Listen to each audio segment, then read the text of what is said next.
Dinámica de los fluidos.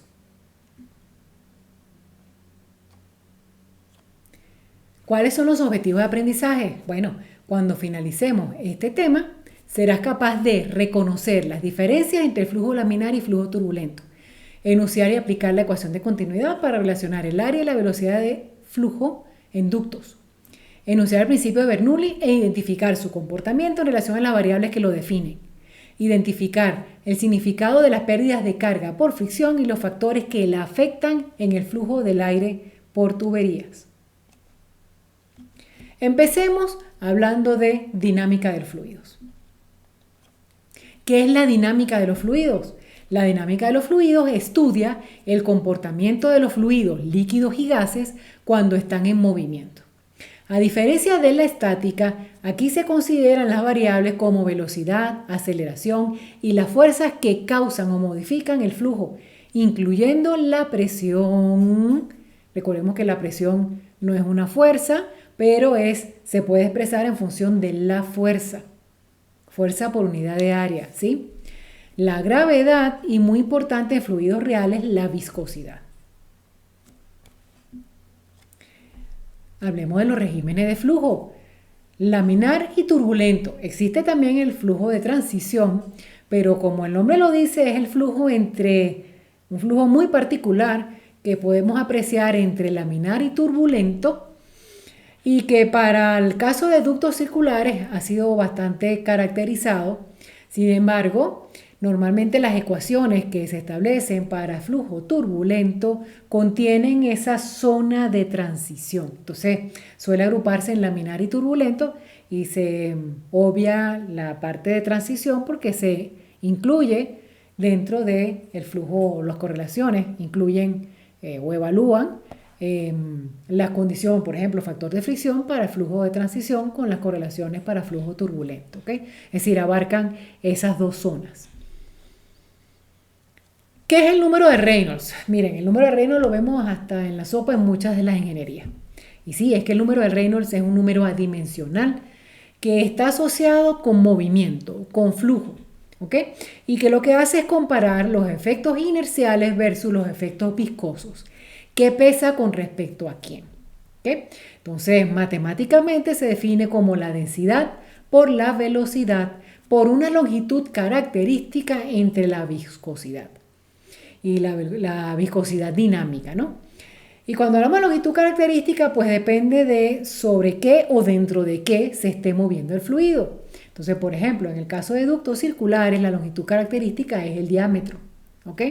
Pero cuando tenemos ductos que no son circulares, entonces hablamos de un diámetro hidráulico que trata de hacer la analogía al diámetro que conocemos para ductos circulares, ¿ok? Es un parámetro que es fundamental para poder determinar el régimen de flujo en el que se encuentra el fluido que estamos trabajando, para las condiciones de velocidad, de longitud característica, de densidad del fluido y de viscosidad del fluido. Entonces veamos aquí los dos grandes regímenes de flujo. El régimen laminar, las partículas de fluido se mueven en forma de láminas o capas que se deslizan suavemente entre ellas.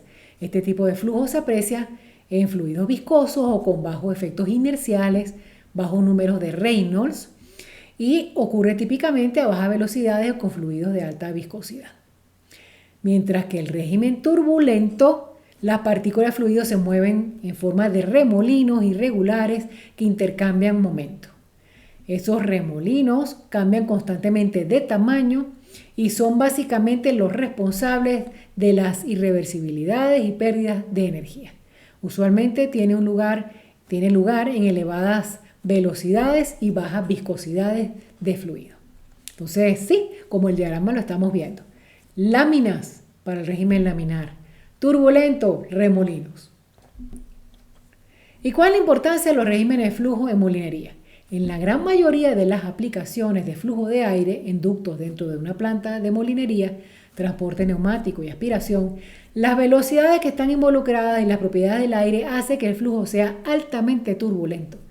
Eso es importante porque la turbulencia aumenta significativamente la resistencia a flujo, es decir, las pérdidas por fricción, es decir, las pérdidas de carga. Veamos ahora la ecuación de continuidad. La ecuación de continuidad no es más que la ecuación de un balance de masa o la ecuación de balance de masa. Para un flujo estable donde las propiedades no cambian con el tiempo en un punto dado, a través de un conducto sin fugas, la cantidad de masa de fluido que entra debe conservarse, por lo tanto debe ser igual a la cantidad de masa que sale de ese ducto. Y que ese flujo se puede expresar como la densidad por el área de flujo por la velocidad. Y eso tiene que ser constante, es decir, flujo másico de entrada igual a flujo másico de salida. Y como eso se cumple, entonces yo puedo agrupar el área por la velocidad y decir que ese es el flujo volumétrico, ¿ok? Y a través de esa expresión, si la densidad no cambia entre la entrada y la salida, al yo igualar los dos flujos másicos, las densidades se simplifican y me queda la expresión que vemos en pantalla. El área de flujo en el punto 1 por la velocidad que tiene fluido en el punto 1 tiene que ser igual al área de flujo en el punto 2 por la velocidad que tiene fluido en el punto 2. Y esta expresión me permite relacionar velocidades con áreas de ductos.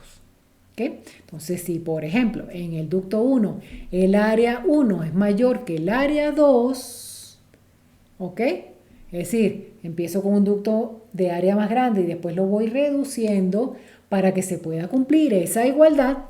La velocidad de punto 1 tiene que ser más pequeña que la velocidad en el punto 2. ¿Ok? Hablemos del principio de Bernoulli, al cual hice referencia en unos videos anteriores, que no es más que la relación, o nos permite relacionar la presión y la velocidad en un flujo. Entonces, la ecuación de Bernoulli, la famosa ecuación de Bernoulli, fue desarrollada por Daniel Bernoulli en 1738. Y se deriva de la conservación de la energía aplicada a un fluido ideal. ¿Cuáles son esas consideraciones? 1. Flujo estacionario, es decir, no hay variación en el tiempo. 2. Se desprecian los efectos viscosos, es decir, no hay fricción. 3. Flujo incompresible, la densidad es aproximadamente constante.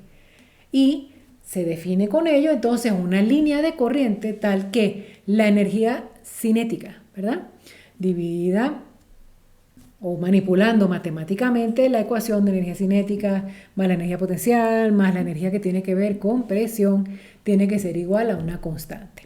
Lo que pasa es que normalmente estas ecuaciones de balance se escriben en términos tales que las unidades nos den en unidades de longitud, es decir, en términos de cargas, ¿no?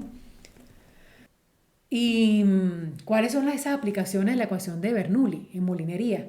Miren, en la aplicación en aspiración y transporte neumático, en el efecto de un Venturi, es un fluido que pasa por una sección estrecha, una garganta de un tubo, y la velocidad aumenta por continuidad, y por Bernoulli su presión disminuye drásticamente en esa garganta.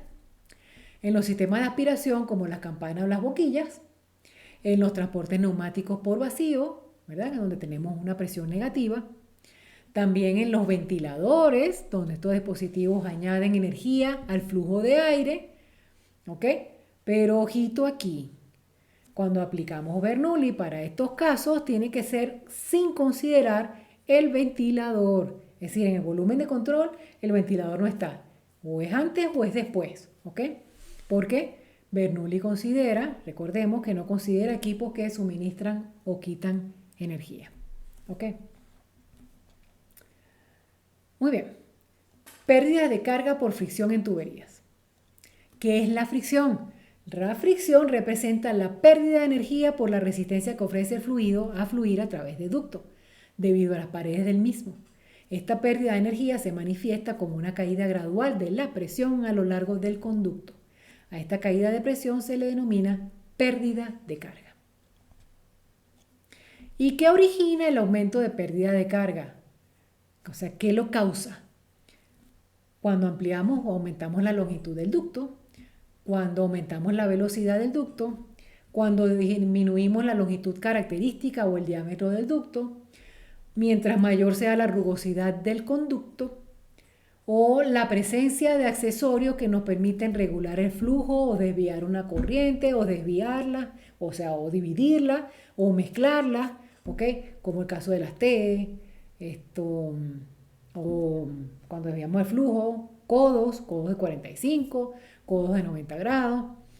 Y por supuesto las propiedades de los fluidos. Mientras mayor sea la densidad o por ejemplo la viscosidad cambie, pues también influye sobre el aumento en la pérdida de carga, sobre el aumento de la fricción. ¿Y cómo se calculan esas pérdidas en los conductos? O en los ductos, o en las tuberías, como lo quieran llamar, ¿ok? Pues se utiliza el balance macroscópico de energía mecánica al cual hacía referencia, que si vemos esa ecuación, se parece a la ecuación de Bernoulli, pero la diferencia ya aquí entre los términos de Bernoulli en la entrada y en la salida ya no es cero, sino que incluye los términos que tienen que ver con cabezal originado por equipos que suministran o retiran energía, como las bombas, los compresores, las turbinas, en fin. Tiene que ver con las pérdidas por fricción en ductos y las pérdidas menores, que se les llama así, a las pérdidas que originan los accesorios como las válvulas, las T, los codos, las reducciones, las ampliaciones. ¿Ok? Eso es. ¿Y cómo calculamos esas pérdidas por tubería? Por la ecuación de Darcy-Weisbach. Y las pérdidas por accesorio por una ecuación muy similar o por una ecuación aún más reducida dependiendo de la forma como la pérdida en estos accesorios se dé. Es decir, esta pérdida en accesorios hay valores que están tabulados y que en algunos casos me dan la longitud característica dimensional para el accesorio, con lo cual utilizo la ecuación muy parecida a la de Darcy-Weisbach que uso para ductos, para tramos de tubería, o me dan los valores de K, con lo cual utilizo una ecuación un poco más reducida. Y bueno, y antes de pasar allí, el término de HW, que tiene que ver con ese cabezal que es proporcionado o suministrado por la bomba o por un compresor o por una turbina, dependiendo de cuál sea el equipo, pues suministra o retira energía, y que lo obtenemos producto de hacer el balance antes, producto de hacer el balance después, y entonces obtenemos cuánto vale cuánto es el valor. ¿Ok? En resumen, las propiedades fundamentales de los fluidos, el aire y materiales granulares son relevantes en la molinería y esas propiedades más importantes son la densidad, el peso específico, la presión, la viscosidad. Y vimos que en la densidad, para el caso de granos, tenemos dos tipos de densidades, ¿verdad? Entonces una que considera los espacios vacíos y otras que no la considera. En el caso de la densidad y de la presión se identificó sus principales tipos de acuerdo a lo utilizado en la molinería. La estática de los fluidos explica el comportamiento de los fluidos y materiales granulares en reposo. El principio de Pascal explica cómo se transmite la presión en fluidos que están confinados, siendo la base de los sistemas hidráulicos que multiplican fuerza.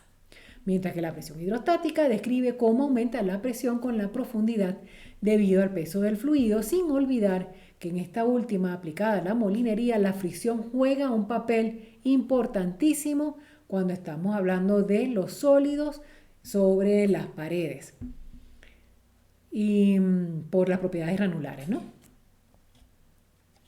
La dinámica de los fluidos estudia el aire en movimiento, fundamental para los sistemas neumáticos y de aspiración. El flujo en ductos suele ser turbulento para el aire, y lo que implica mayores pérdidas de fricción, y la ecuación de continuidad ilustra la relación entre velocidades y áreas. El principio de Bernoulli relaciona velocidades y presiones y se aplican solo para las consideraciones que permiten obtenerla. ¿Ok?